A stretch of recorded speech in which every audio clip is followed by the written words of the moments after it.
All right, Bills Mafia. What an exciting game last night that we had. I mean, what a way to end week one, Sunday night. Sunday night football, Bills Ravens. I mean, what an all time classic.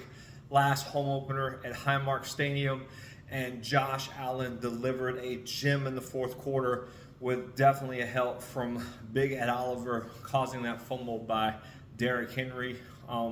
I waited to make this video because it was such a high last night. I think the game got over about 11:30. I'm in Dallas, so Central Standard Time. Had it been 12:30 on the East Coast, but I really had to calm down and come down and kind of recap and think about the game and what I wanted to say because, be honest, for the first 3.5 quarters of that game, it was not looking good for the Bills. They were getting easily muscled around, pushed around, and just the Ravens were having their way with them. I felt that our offense was keeping up. I think Joe Brady, those 2-3 and outs, I think Joe Brady, the Bills were kind of a little out of sync. I didn't really feel that the Ravens had a beat on them or were really getting after them or stopping the Bills. I think the Bills on offense were stopping themselves. So as I was watching the game and going through it, I never really lost faith that we couldn't keep up with the Ravens. I think it was more of just, hey, nerves, jitters, whatever, incorporating new pieces into the offense, trying to figure things out, kind of go with it. Josh Palmer, getting him going. Dalton Kincaid really integrating him back into the offense and figuring that out. The James Cook is not a pound him back. He's a get it through, squirt through kind of guy. And I think the Ravens just kind of said, okay, hey, we kind of know what you're going to do, but yet Josh just wasn't able to make plays like he could, as evident by at the end of the second half, at the end of the first half when boom, boom, 2 quick plays down the field and we get to kick a field goal that was monumental in the deal, making it 20-13 going into the half. That really gave me confidence that, hey, we can stick with these guys. We just need one big play by the defense to kind of turn the momentum and get going because, again, like I said, I just felt confidence that the offense was stopping itself. It wasn't so much the Ravens' game plan that was stopping us. So the defense, guys, we've got some work to do, but we've got young players. We're trying to integrate them into the defense to get younger, quicker, faster. I was highly shocked that Jordan Hancock was deactivated for this game. He popped in the preseason. He was playing really strong. I'll put it on notice if Taylor Rapp and Cole Bishop don't figure out this safety position. I wouldn't be surprised if coming out of the bye week or something, we start seeing Jordan Hancock at free safety. He's younger, he's quicker. I think he's a better pass coverage guy. He hits, a little on the smaller side, but this Rapp Bishop combination for the first game did not do well at all. I like the athleticism from Cole Bishop. Honestly, I think he had a decent game. Rapp, I think he's kind of getting exposed for his athletic limitations to where he's in the spot, but again, he just, that one play that Derrick Henry broke for 46 yards. I mean, Rapp had the angle, he just didn't have the speed. Unfortunately, it just didn't work, and I know that we consider Sean McDermott a guru for what he did with Poyer and Hyde, but man, Rapp just may not be the answer. He may just have one good season, because remember last year was his first full year as a starter, and there were some issues back there. He's not a true free safety. He's more a strong safety in the box. I'd actually like to see Rapp and Bishop maybe change, but I think they're both better strong safeties. That's why I like to see maybe if Hancock can come in there and start playing free safety, and maybe we move back to that three safety set that the Bills ran when they had Poyer, Hyde, and Rapp coming in as the third safety in there and start running some stuff like that. I think that might be a better option for us. Dorian Strong, I think he played well for a rookie, 6th-round draft pick. I think he played well. I think the reps he got are really going to be critical later on down the road, especially with Tre'Davious coming back off injury. I think those reps are critical for Dorian Strong. Benford played well. Again, Hopkins had that amazing play. But I think Benford thought Rapp was going to be over the top, so he kind of gave up a little bit. And then Rapp, again, he doesn't have deep speed. He's not a free safety. He can't play the cover one center field type of deal like Micah Hyde could back when we had Micah Hyde. I think we got very spoiled by that combination. Offensive line, defensive line, a lot to be desired. But Ed Oliver, for what he is as a defensive tackle, I think he had an outstanding game. Again, he couldn't have had a bigger or better play when he stripped the ball from Derrick Henry. I mean, that was a man's play. That really changed. When that play happened, I literally looked at the TV and said, "We're going to win this game." You felt the entire momentum shift in the game. You felt the Ravens just looked stunned that had just happened, especially with Derrick Henry. I mean, close to 200 yards rushing, 2 touchdowns, and it seemed like every time he got the ball, he would run for a touchdown untouched down the field. So Ed Oliver coming through big, showing that he deserved that extension he got. Again, he wasn't great last year, but I think he's definitely he's out to prove something this year, that he is worthy of that, and he wants to be here, especially with the Bills drafted 2 D tackles in the draft, kind of put him on notice that, hey, man, you need to get it together or we're going to start thinking about moving on from you, because he did sign an extension 2 or 3 years ago. So linebackers, I think they played okay. Nothing super spectacular or special about it. Milano did have a sack in the game, which was pretty cool. So I think you're starting, Milano is back after that year he had last year where he came back late and started coming on with the bicep and coming back from the knee injury from the previous year. So I think Milano is going to give us a good year this year. Bernard, again, had a great second year, third year injured, wasn't as great as he was. I think he's got to step up and start proving that he's worth that extension he signed, but I do think he's a smart backer. And the other thing with the defense, the linebackers, the secondary, one thing I want to say is the Ravens are a very tough offense to defend, and you're not going to play the Ravens every single week. You don't have Derrick Henry in the backfield every single week. You don't have Lamar Jackson at quarterback.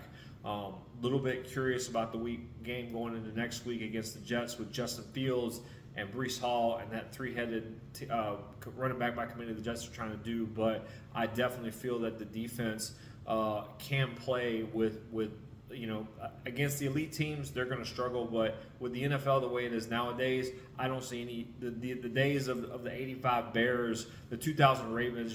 You're not going to see that anymore. The NFL has shown that they want to score, they want to put points on the board. So to have those shutout defenses is very, very tough, especially when you're playing the elite quarterbacks of the league. I mean, let's not get it wrong. Lamar Jackson is an elite quarterback in this league. He does things that nobody else can do. I mean, I almost lost my mind when Rousseau and Bosa had him, 20 yards behind the line of scrimmage for a sack. He gets out of it and then just takes off and goes for, all the way to the 40-yard line of ours, 45-yard line. I mean, I was losing my mind with that because, any other quarterback in the NFL, aside from maybe Josh Allen, that's a sack. Boom, man, we get the ball. We're going to get good field position, and boom, Lamar Jackson does that. Zay Flowers. So sorry. Let's keep going on the defense. So a lot of things to clean up, but I think it was a come together moment. And when the defense needed to make plays, they did. And again, point in case, Ed Oliver getting that fumble for Derrick Henry. I mean, that was a true momentum changer in the game. So again, McDermott, Babbage, those defensive specialists they brought in an offseason to help with blitz packages and stuff like that. They got a lot to clean up. But being that they were playing probably the top-ranked offense in the league last year, and they're going to be a top-ranked offense this year, I have no doubts that we're going to be doing well against some of the lower-rated teams in the league. Really the only other guy that kind of concerns me quarterback-wise is that dude in Cincinnati, but he looked terrible yesterday against Cleveland, so not too worried about that right now. But, it is what it is. Now, moving over to the offense, offensive line did okay, but Josh took a couple sacks that he had to had to take them. The Ravens did get after Josh a little bit, but Josh was Josh. That's the great thing about having Josh.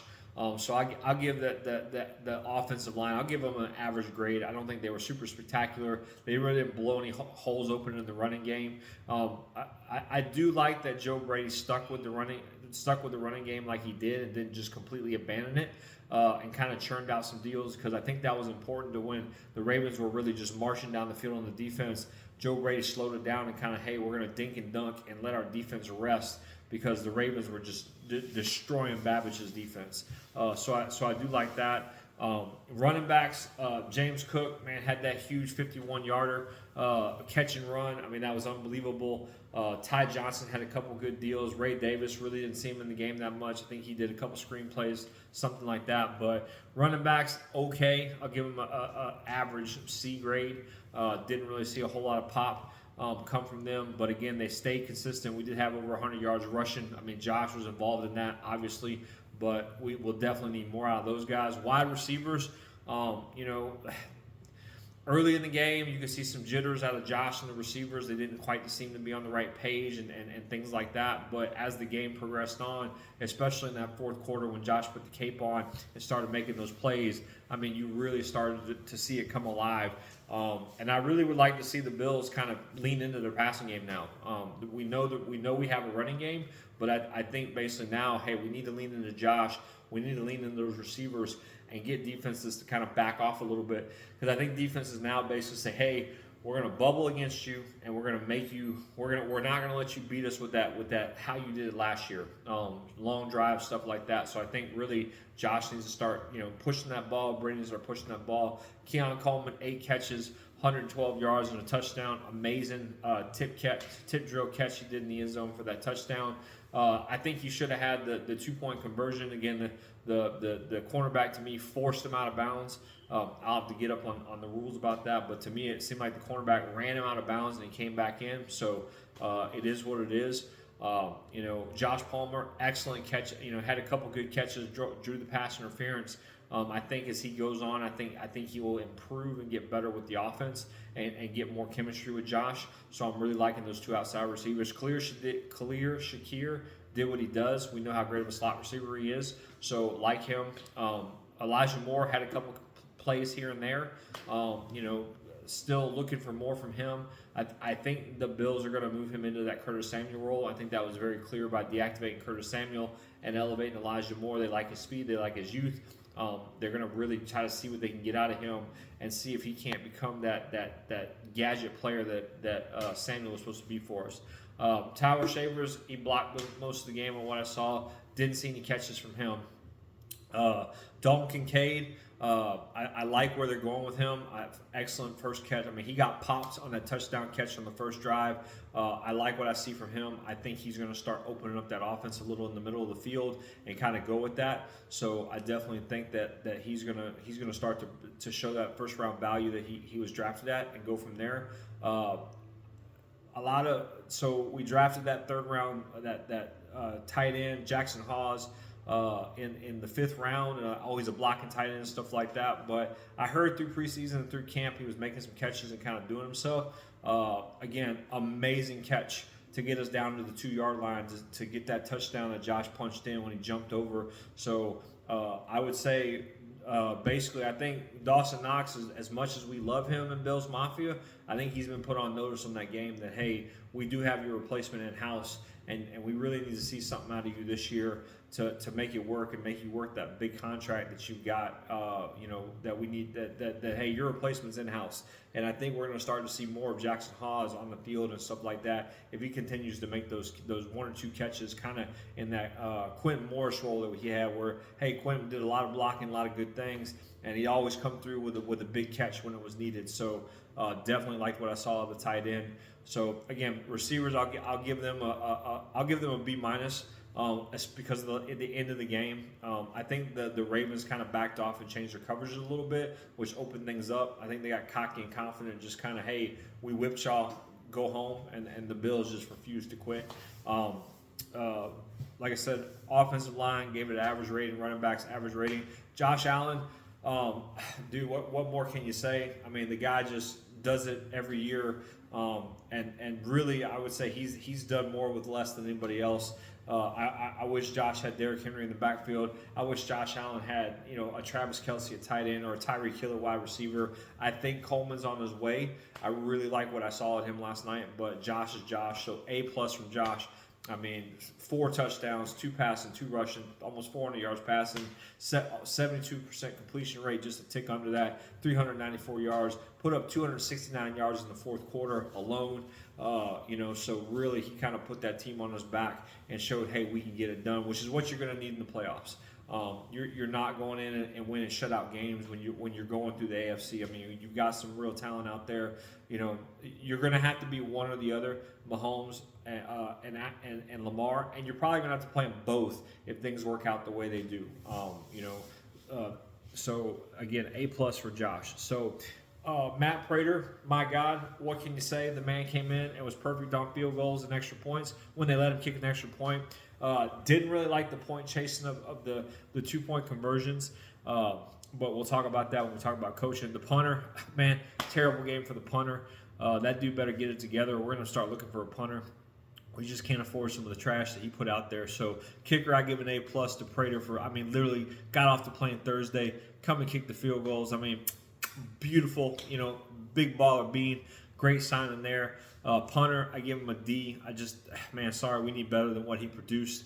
So go from there. Special teams, I liked it. Kyderson had a big play, to start the game, big return. Had a couple nice returns. Kick coverage was good. I think the new kickoff rules now make it more challenging, being that the defense can't, the defense can't run and be in motion until the guy catches the ball, which is what we want, man. The NFL wanted to bring the kickoff back, make it more important, kind of give it some pop, give it some buzz. So I think they're accomplishing that.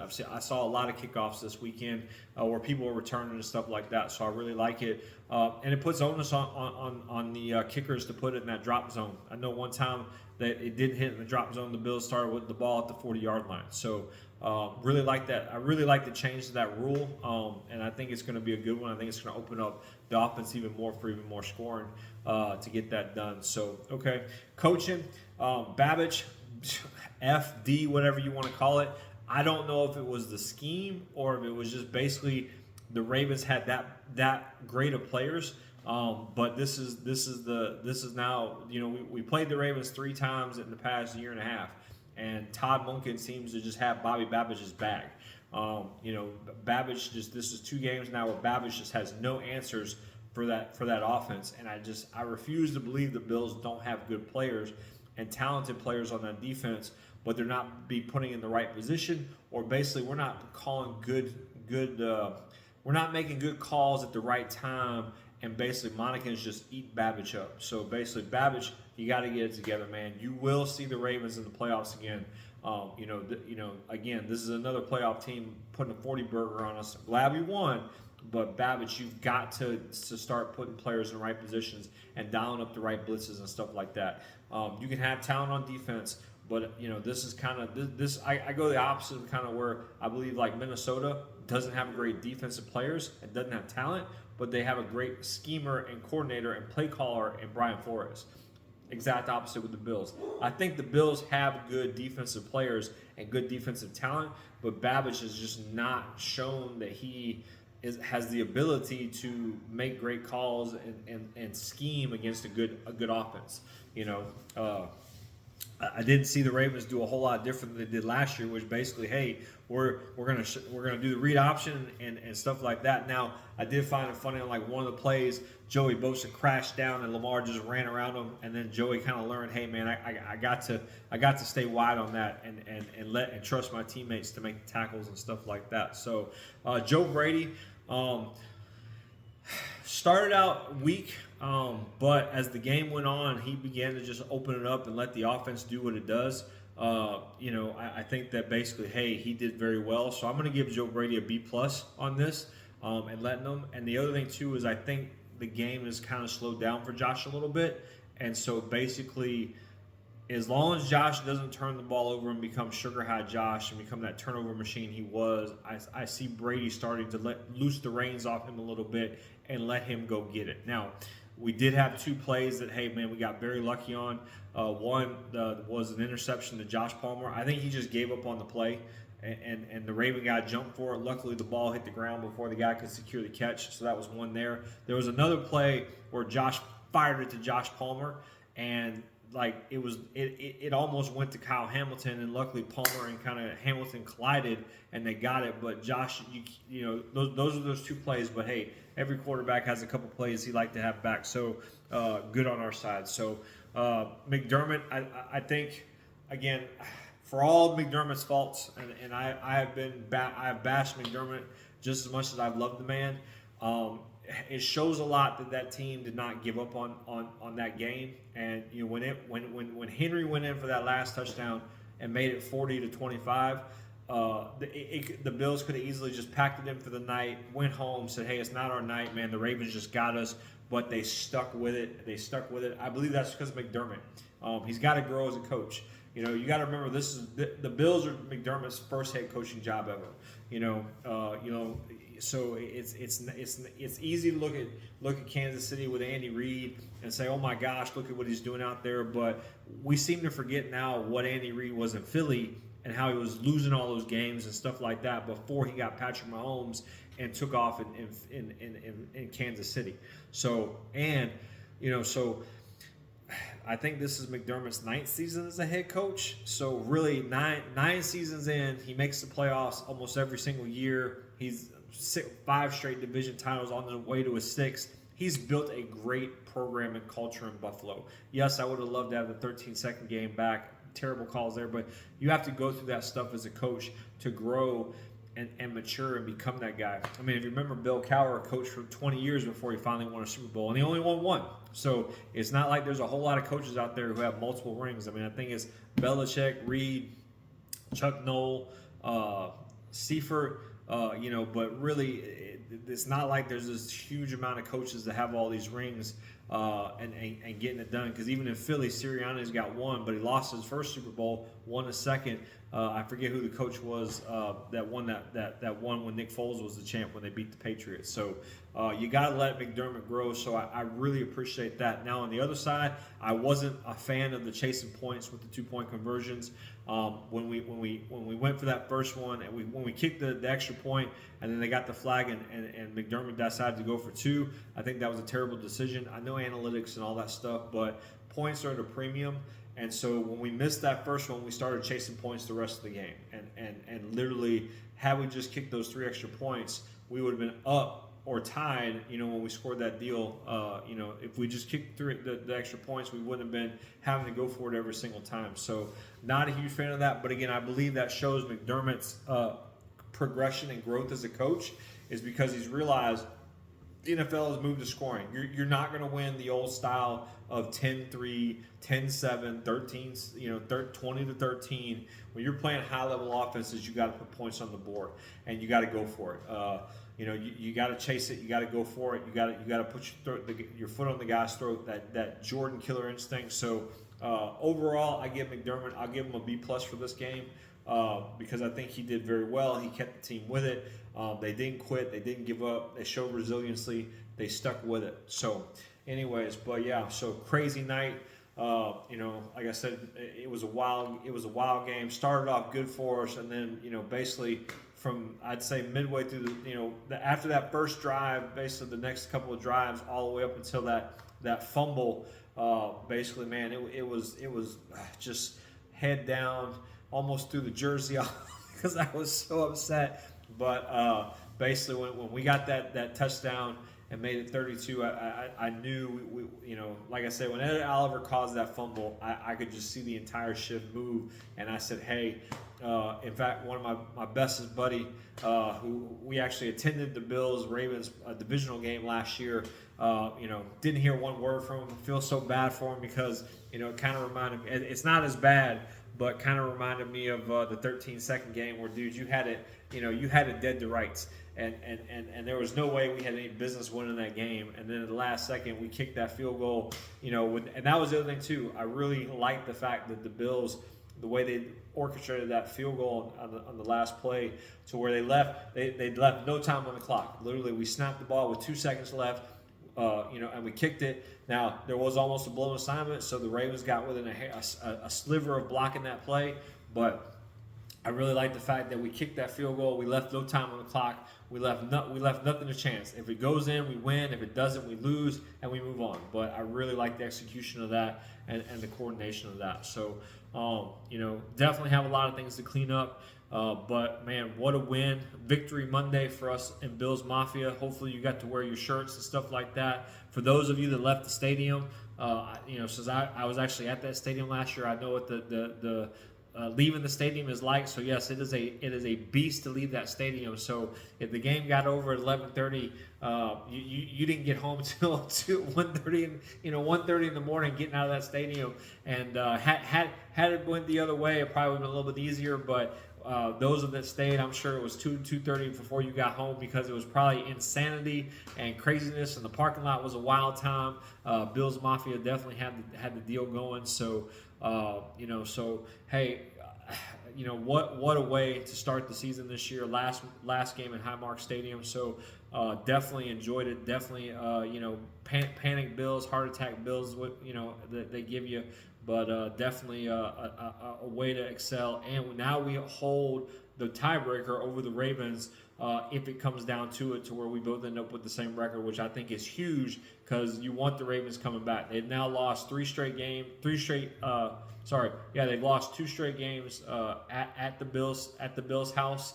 And basically, and then if we actually look at the playoffs, let's say we make it and the Ravens have to come in to play the Bills, we'll have 2 straight playoff wins over top of them, and that seed will stick in their mind when we play them. Now they'll probably be angry and upset, and this is a revenge game and we're going to get back. We should have never lost that game, but at the end of the day, you did, and you contributed to losing that game. And I know a lot of people say, the Ravens choked it away. To me, I think the Bills stole it. I think they stuck with it. They kept hanging around. And in the NFL, if you do that, if you let a team as good as the Bills with a quarterback like Josh Allen hang around,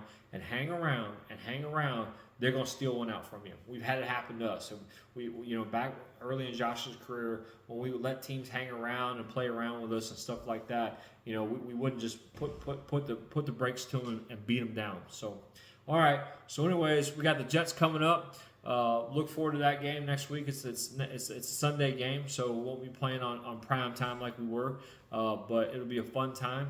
So let me know your comments. Let me know what you thought. Let me know if you were at the game. Let me know if you left the game. Give me a comment how it was while you were driving, where you're hooping and hollering in the car with the windows down and doing that. And, so, again, congratulations on the Victory Monday. I know it was awesome. I know I enjoyed it. Heck, I didn't go to bed till probably an hour after the game, because I was watching all the highlights and replays, and everybody's giving the Bills their flowers and listening to Josh and McDermott and Cook talk about the game and stuff like that. So hopefully everybody got to work okay and had a restful day. So anyways, as always, guys, hey, appreciate you. As you can see, number 17, MVP, baby. MVP. So, anyways, as always, guys, we'll see you on the next round. And go Bills.